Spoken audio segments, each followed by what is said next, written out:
how's it going, everybody? It is Monday night. Monday night football for week one is coming. Let's talk about some football here. It's a football update for week one and also a discussion of the Monday night games. You might be able to watch this, especially before the Denver Oakland game tonight. So we'll go over some fantasy options for that. But so pretty awesome week one by accident. I mean, this is all based off last year's stats, but we win all these games that have like positive payout ROI here. That means that we won. So we won with Baltimore over Miami. We lost this game last on Thursday night.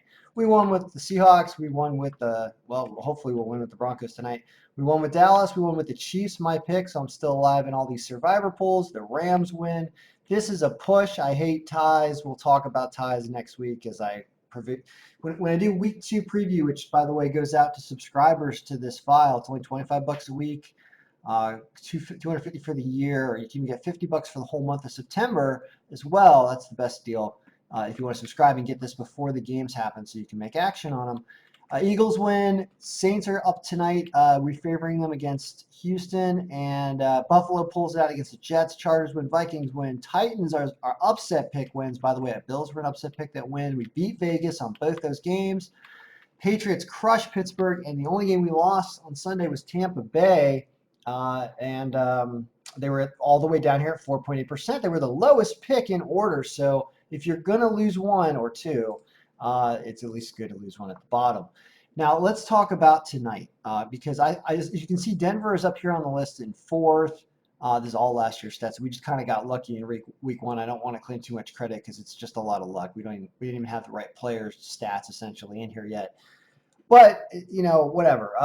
So let's go and look at tonight's matchup. Like I said, we're going to do Denver and Oakland first. Those guys are here, and we're just kind of analysis by player.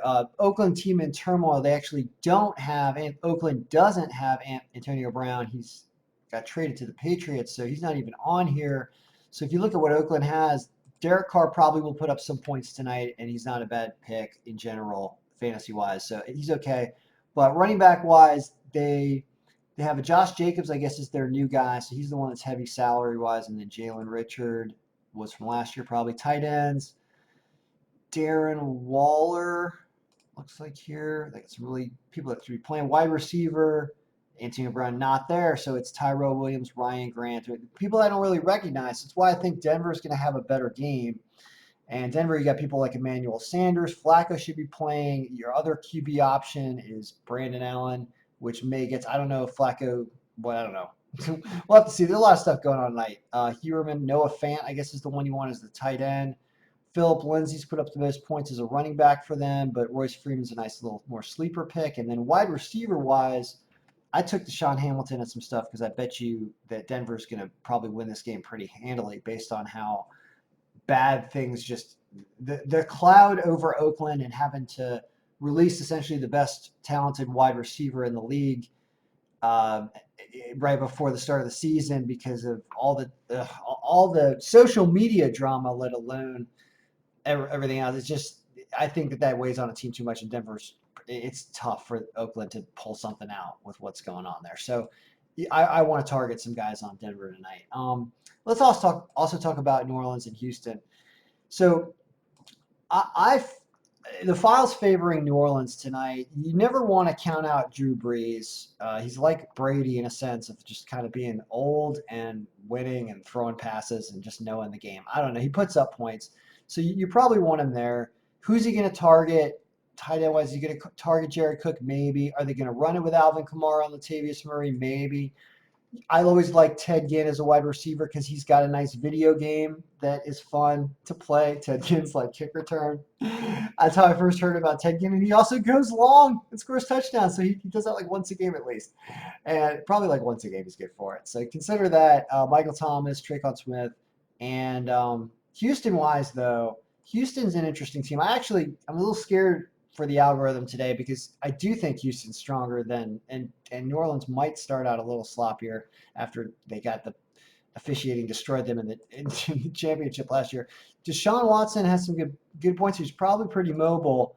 and can put up some points. Darren Fells, your tight end, your wide receiver, who's going to target DeAndre Hopkins is the guy always. Then Will Fuller will get some other passes because you're trying to cover DeAndre Hopkins, and I believe New Orleans' pass defense is not all that great.